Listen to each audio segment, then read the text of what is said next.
May God bless you richly and abundantly. Today the Lord answers some questions. Today the Lord answers some questions.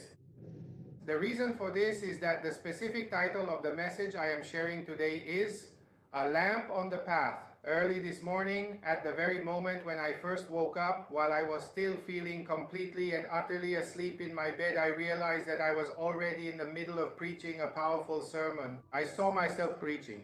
I suddenly saw myself standing in a very large indoor place where I clearly saw floating in the air something like a glowing screen and a solid gray rectangle. And the understanding came to me that it was a city in darkness with some light and some darkness, but the scene I saw was gray. And I was recording, but I didn't see any camera or microphone or anything like that. And to my hand like this, on my left hand, I see at the end, like in a large hall, a young man about 20 or 25 years old who is watching, and I am clearly speaking the message that I am going to give you. You are light in the darkness because there are people who have said, Lord, get me out of this place already. I don't like living here. This place is distressing. I don't like it. Move me to a better place. That's what they've said. Maybe you haven't said it. Maybe you haven't asked the Lord to move you somewhere else or anything. But in your soul, you said it. Not in the exact words I'm using like other people do, who speak it clearly. But I have news for you. I have news for you. The message I was speaking at that moment is that you look closely. The Lord has you in that place so that you can grow. The Lord has you in that place so that you can be a light in the midst of darkness, so that you can be a lamp along the way. A lamp along the way. Do you know what a lamp is? It means the place is dark and your presence shines and you are the lamp. If there are more Christian people who have been born again nearby, then there are two lamps. And if there are more, there is even more light. And the place becomes so bright it looks like a stadium. But I am speaking specifically about you, that the Lord has you there so that you can grow spiritually, that the Lord has you there so that you can make spiritual progress. The Lord has you there so that you will be the victor, not the defeated. So that you don't have to say, oh, get me out of here, I'm already tired. No, when God takes you out of there, it's because you are already victorious. Because maybe you're not letting yourself be dominated by the circumstances. Because you are light in the midst of darkness, a beacon along the way. Listen carefully, you are a beacon along the way. And I saw in that dream where I was thinking as if I were awake, I was like this, and I saw and I took and I said, I'm going to take. For example, Barranquilla, and I use it as an example, Barranquilla. Barranquilla has some places in darkness and some places that are in the light, and I used it as an example. Buena Vista in the north of Barranquilla is like a place of light, but you leave that area and you step into darkness. Therefore, now I also address my friends, to those who have not yet come to know the Lord.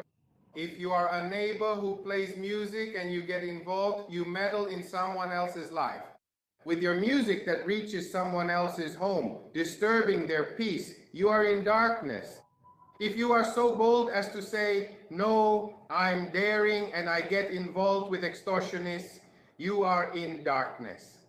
If you lie, if you are a liar, you are in darkness. And the Lord says to you, listen, listen, listen. To your heart, if I were to utter even a single word about the mysterious matters in which you continue to wander through the deep darkness, and the Lord tells you to follow the lights that the Lord has placed near your neighborhood, near you,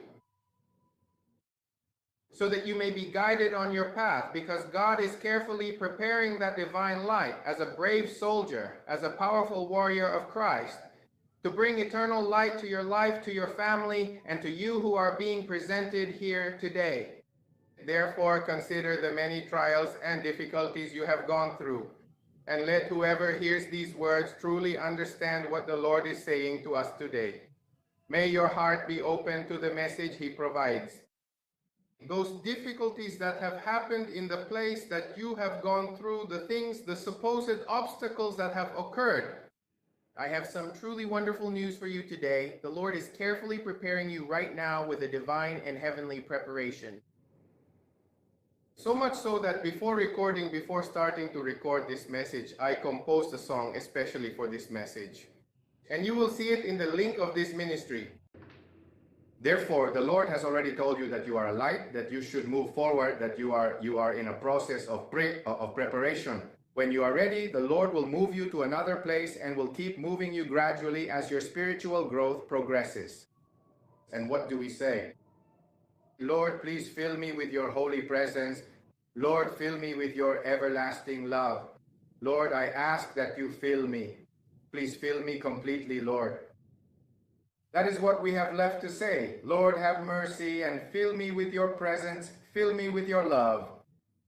This was your brother and friend, Victor de los Santos Alemania, speaking to you today, February 10, 2026, from Barranquilla, Colombia, and the ministry, The Gospel for Everyone. And I live, and I say, Christ lives, and to his name glory.